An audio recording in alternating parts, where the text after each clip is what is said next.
Bienvenidos a este último video del curso El Derecho al Recurso en el Proceso Penal. En esta oportunidad veremos si la doble instancia del 8.2H de la Convención Americana a qué sujetos ampara y a qué tipo de resoluciones ampara. Esto desde la perspectiva justamente de la Convención Americana, porque como ya hemos visto, el Pacto Internacional de Derechos Civiles y Políticos define tanto subjetiva como objetivamente que el sujeto amparado es solo el imputado y la resolución amparada es solo la sentencia definitiva, la condena y la pena. Pero como el 8.2H de la Convención Americana usa una fórmula más amplia, hablando de toda persona y derecho a recurrir al fallo, lo que tenemos que ver entonces es si hay que leerlo exactamente igual que el Pacto Internacional de Derechos Civiles y Políticos o permite una lectura más amplia.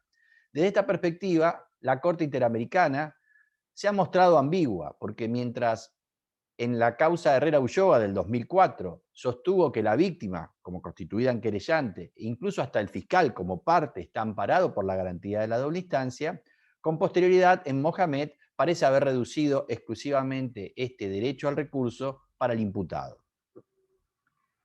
En cuanto a doctrina y jurisprudencia, en la República Argentina se ha discutido esta cuestión y a favor encontramos un fallo de la Corte Suprema que, si bien la mayoría salió con el certiorario aplicando el 280 del Código Civil y Comercial de la Nación, el juez Vázquez falló en Maynard a favor de que el querellante esté amparado por la doble instancia.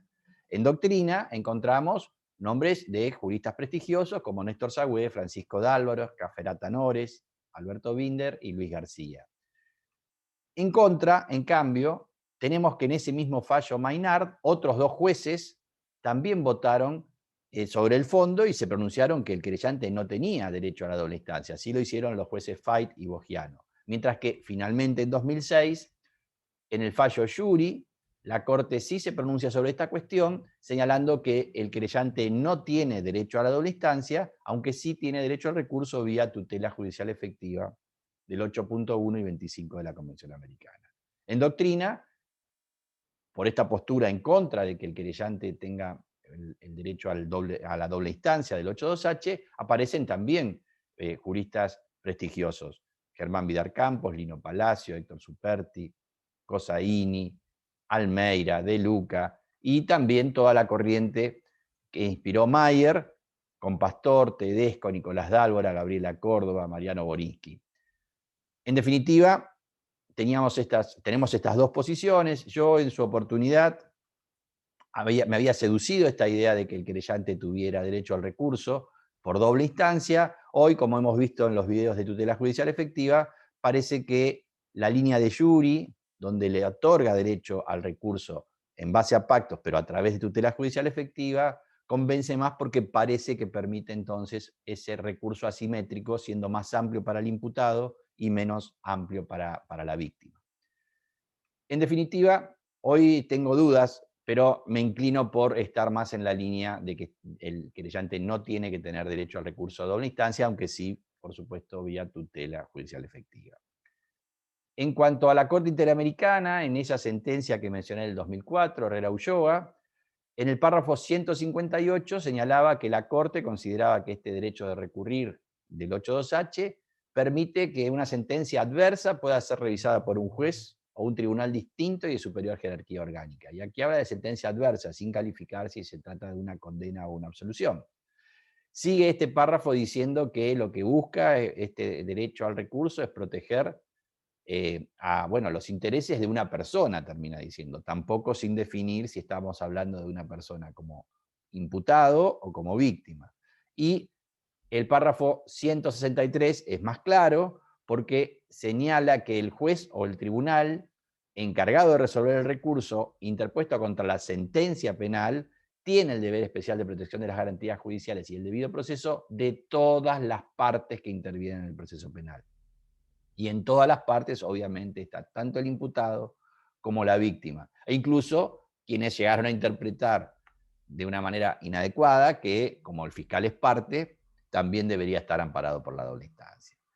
Pero esta luz verde que le dio Herrera Ulloa, después cambia a roja en Mohamed, porque allí, en el párrafo 91, en 2012, la Corte Interamericana dice que el 8.2H contempla la protección de garantías a favor de toda persona inculpada de delito. Aquí lo ciñe entonces al imputado. Sigue diciendo que la Corte entiende que el 8.2 se refiere en términos generales a las garantías mínimas de una persona que es sometido a una investigación y un proceso penal, o sea, al imputado. Y específicamente, en el párrafo 93 dice que para confirmar la interpretación de la Corte de que se trata de un derecho que asiste al condenado, ya no solo al imputado, sino al imputado que resulta condenado, dice que resulta relevante acudir en concreto al texto del 14.5 del Pacto Internacional de Derechos Civiles y Políticos, que justamente habla de toda persona declarada culpable de un delito. Agrega finalmente en este párrafo 91 que ya en una oportunidad anterior, en Barreto Leiva, la Corte Interamericana ya había dicho que esta norma del 8.2H es similar a la del 14.5. Y como ya vimos, esto es cierto que lo dijo, pero es solo una referencia que allí hace sin ningún fundamento en Barreto Leiva. Viniendo más para aquí, al 2014, en Norín Catrimán, la Corte Interamericana, en el párrafo 270, habla de que esta garantía del 8.2H supone un recurso ordinario accesible y eficaz que habilite este examen o revisión integral que esté al alcance de toda persona condenada. Con lo cual, la ciñe entonces al imputado y al imputado que además ha sido condenado. Esto lo repite después en los párrafos 270, inciso C, D y E, que habla también de persona condenada y de sentencia condenatoria. Hacia el 2018, en Enrein, en el párrafo 255, dice que, teniendo en cuenta que las garantías judiciales buscan que quien esté incurso en un proceso no sea sometido a decisiones arbitrarias, la Corte interpreta que el derecho a recurrir el fallo no podría ser efectivo si no se lo garantiza respecto de todo aquel que es condenado. Y allí cita Mohamed en los párrafos 92-93 y un caso del 2017, Segarra Marín, en el párrafo 170. En el párrafo 256 de Enrein, la Corte Interamericana dice que este derecho del 8.2H lo que permite es corregir errores o injusticias y brinda mayor seguridad y tutela a los derechos del condenado, con lo cual lo ciñe al imputado, y no solo al imputado, sino al imputado que ha sido condenado. Estos mismos párrafos los repite en 2019 y en 2020 en las sentencias de Gorigoitía y Valle Ambrosio. En definitiva, el imputado obviamente es el amparado principal por esta garantía del 8.2H.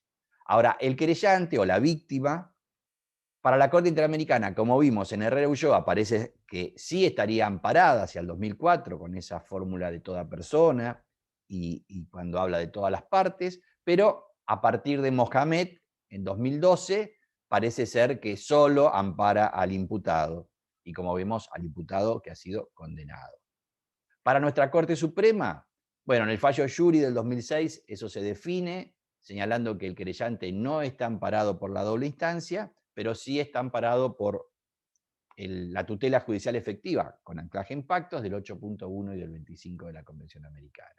Y respecto del fiscal, la Corte en el año 97 ya había dicho que el fiscal, como órgano del Estado, y con la interpretación de que el 8.2H había que leerlo en los mismos términos del 14.5, porque había sido elemento preparatorio, como vimos en el video que refiere al derecho al recurso del fiscal, bueno, había señalado que el fiscal no tiene derecho a la doble instancia del 8.2H. Vamos a pasar ahora al otro tema, que es qué tipo de decisiones quedan amparadas por la doble instancia. Una posibilidad, por supuesto, que es que solo esté amparada la sentencia definitiva, en los términos del 14.5, el fallo condenatorio y la pena, mientras que una posibilidad más amplia, en base a que el 8.2H habla del fallo, que también estén amparados en el 8.2H los autos procesales importantes. Y en este último sentido fue que se inclinó la Comisión Interamericana a lo largo de varios informes. Tenemos aquí el informe 24/92, donde en 1992, en un caso de Costa Rica, justamente señaló que el recurso de casación era una herramienta idónea para garantizar la doble instancia respecto de incluyendo los autos procesales importantes. Por supuesto que allí se abre la discusión de qué es un auto procesal importante, como puesta en común podríamos decir que una prisión preventiva o una denegatoria de excarcelación, aquella medida que priva de libertad durante el curso del proceso, parece un auto procesal importante. El resto puede entrar en una zona de grises, pero esa sin dudas. Esto mismo lo repite después en informes posteriores, Maqueda en el año 94 y Abella en el año 1997. Con lo cual este parecía el estándar que iba ofreciéndonos la Comisión Interamericana, y de esta perspectiva, en Argentina hemos discutido si así estaba amparada estos autos procesales importantes. Y a favor se han pronunciado autores como Cafera Tanores, Alberto Binder, Daniel Pastor, Juan Carlos Hitter, Ignacio Tedesco. Y yo también había ido en esta línea, más que nada también siguiendo la autoridad de estos autores y esos informes de la Comisión como guía de interpretación de la norma contenidas en los pactos. Claro que en contra también aparecía en doctrina autores de talla que consideraban que no procedía entonces amparar con el 8.2H a resoluciones o autos procesales importantes. Ahí tenemos las opiniones de Luis García, de Nino Palacio, de Mariano Borinsky, de Horacio Díaz, de Marcelo Hugo. En definitiva, la Corte Interamericana intentó dar una solución concreta a esto, y en Mohamed, en el año 2012, a la par que cerró la discusión respecto de si la víctima estaba o no amparada por este derecho al recurso, al ya no mencionarla y ceñirlo al imputado, bueno, estuvo un poco ambiguo en Mohamed. El 8.2 de la Convención dice en el párrafo 91, lo que garantiza son las garantías mínimas a favor de toda persona inculpada de delito. Y dice, en el último inciso, o sea, el 8.2H, protege el derecho de recurrir del fallo ante juez o tribunal superior, sin, obviamente, ceñirlo a la sentencia definitiva. Y allí continúa habilitando que esos autos procesales importantes queden amparados por la garantía, porque señala que la Corte entiende que el 8.2H se refiere en términos generales a las garantías mínimas de una persona que es sometida a una investigación y proceso penal, y estas garantías mínimas, el 8.2H está mencionado en el párrafo anterior del mismo 91, dice, estas garantías mínimas deben ser protegidas dentro del contexto de las distintas etapas del proceso penal que abarca investigación, acusación, juzgamiento y condena. Y cuando hablamos de investigación estamos en la etapa preparatoria, con lo cual resoluciones importantes que se tomen allí parecen que quedan amparadas por el 8.2H, lo mismo durante la etapa de juicio, autos procesales importantes. Y por supuesto, la sentencia final, que es la condena. Esto mismo lo reitera en este otro caso, Liaquat Ali Alibux, este caso de Surinam, en el párrafo 47, con lo cual, indudablemente, una lectura de estas consideraciones de la Corte habilita a sostener la idea de que para la Corte Interamericana estos autos procesales importantes también están amparados. Pero en la misma sentencia Mohamed parece indicar lo contrario. En el párrafo 93 dice que para confirmar la interpretación de la Corte de que esto solo asiste al condenado, y entonces dice el condenado es respecto de la sentencia condenatoria, dice que resulta relevante acudir en concreto al 14.5 del Pacto Internacional de Derechos Civiles y Políticos. Y en esa recurrencia a este 14.5 remarca que ya la propia Corte, como ya mencioné hace un ratito, en Barreto Leiva había señalado que el 8.2H es similar al 14.5, y como vimos el 14.5 solo habla de el derecho a recurrir respecto de la pena, de la sentencia condenatoria y la pena, con lo cual los autos procesales importantes quedan descartados. Claro que en Barreto Leiva, como dije, había sido una simple mención a esa cuestión de similitud, pero no era un tema decidendum ni fue desarrollado. En concreto, en la misma sentencia Mohamed aparece la idea de que solo queda amparada por la garantía del 8.2H de la Convención Americana la sentencia condenatoria y la pena. Si pasamos a Norin Catrimán en 2014, bueno, en Norin Catrimán se condensan estas consideraciones de Mohamed. En el párrafo 269 se habla de que toda persona sometida a una investigación está amparada por las garantías del 8.2, que incluyen investigación, acusación, juzgamiento y condena, citando justamente Mohamed y citando Liaquat Ali Alibux. Con lo cual, al hablar de investigación y de juzgamiento, en esas etapas del proceso parece ser que la garantía del 8.2H operaría. Pero claro, también va a señalar de corrido en el párrafo 270 que este es un derecho que está garantido solo al alcance de la persona condenada. Con lo cual, en definitiva, cierra esta posibilidad que ratifica en varias consideraciones que siguen en este párrafo 270, porque habla del 270C de un recurso eficaz que ampara respecto de la sentencia condenatoria, constituyendo un medio adecuado para procurar la corrección de una condena errónea. El 270D dice que las causales de procedencia del recurso deben posibilitar el control amplio de los aspectos impugnados de la sentencia condenatoria. Finalmente dice ese mismo párrafo, de tal modo se podrá obtener la doble conformidad judicial, pues la revisión íntegra del fallo condenatorio permite confirmar el fundamento, le otorga mayor credibilidad al acto jurisdiccional del Estado y a la par brinda una mayor seguridad y tutela a los derechos de quién? Del condenado. Con lo cual está bastante claro que con algunas vaguedades la Corte se está inclinando por señalar que solo está amparado el imputado como sujeto procesal y que solo el tipo de resolución que debe ser amparada por esta garantía del 8.2H de la Convención es la sentencia condenatoria, interpretando entonces el 8.2H, más allá de su letra más generosa que la del 14.5 del Pacto Internacional de Derechos Civiles y Políticos, bueno, del mismo modo que la letra del 14.5. Con lo cual, solo el imputado, solo la sentencia condenatoria y la pena parece ser que son aquellos sujetos y resoluciones que quedan amparados por la garantía del 8.2H.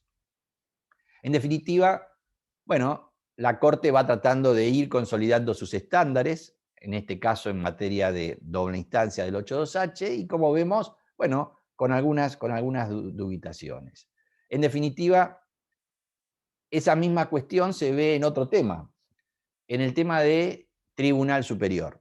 En Herrera Ulloa, en 2004, en el párrafo 58, aludía a un tribunal de superior jerarquía orgánica la que debía ejercer el control. Y cuando mencionaba esta idea de superior jerarquía orgánica, bueno, alude sin dudas a una estructura piramidal en la organización de los tribunales. Esto mismo lo reitera Norín Catrimán en 2014, en el párrafo 269, aludiendo entonces a esta idea de superior jerarquía orgánica del tribunal que tiene que hacer la revisión. Pero claro, con posterioridad, en 2017, a este mismo párrafo, citando incluso Herrera Ulloa, le suprime la categorización como orgánica. Y esto, a partir de ahí, sigue con esta línea de ya no mencionar la palabra orgánica cuando se refiere al Tribunal Superior. Esto mismo lo hace en Amrein en 2018, en el párrafo 255, y en Gorigoitía, en el párrafo 47. Esta supresión no parece una supresión sin importancia. Pareciese ser que la Corte empieza a advertir que si califica a este Tribunal Superior como orgánico, va a exigir justamente que quien revise sea un tribunal de superior jerarquía dentro de la estructura orgánica del país del que se trate. Y esta supresión probablemente, pero creo que más que probablemente está inspirada en esta idea, es que advierte que en el movimiento de reforma latinoamericano las estructuras del Poder Judicial se van modificando y van permeando a la idea del colegio de jueces como institución contracultural, donde los jueces tienen la misma jerarquía, pero donde funcionalmente van actuando en cada caso y en base a una designación que hace otra institución contracultural, que es la oficina judicial, con métodos que proscriban la arbitrariedad, bueno, se le asigna a cada juez respecto de cada caso, en base a sistemas de sorteos, por ejemplo, una facultad de revisión como un tribunal superior en sentido funcional, pero no en sentido orgánico, porque en el fondo son jueces de la misma naturaleza. Y esto mismo lo hemos visto, por ejemplo, al analizar el fallo de Duarte de la Corte Suprema, donde, bueno, una virtud fue justamente habilitar estas estructuras horizontales. ¿Por qué? Porque una condena dictada por 3 jueces de casación es revisada por otra sala de la casación. Bueno, allí el defecto estaba en la fuerza del número, pero sí era una virtud el habilitar estas organizaciones horizontales. Y aquí tenemos entonces la razón por la cual desde el 2004 y 2014, cuando calificaba ese Tribunal Superior como orgánico, decide al poco tiempo suprimir esta mención de orgánico como, bueno, como obiter dictum, digamos, pero pensando en que cuando deba definir el tema, ya como tema decidendum, podría entonces estar avalando estos colegios de jueces. En definitiva, como vemos, también el sistema interamericano necesita de ciertos ajustes y los va realizando de manera más o menos sutil, pero por supuesto que hay que atender a estas interpretaciones que va haciendo la Corte Interamericana, que también en su andar va definiendo cuáles son los estándares correctos, efectuando algunas correcciones que se necesitan. Hasta aquí hemos llegado con este curso, espero que haya sido de utilidad para ustedes. Nos veremos en alguna otra oportunidad. Muchas gracias.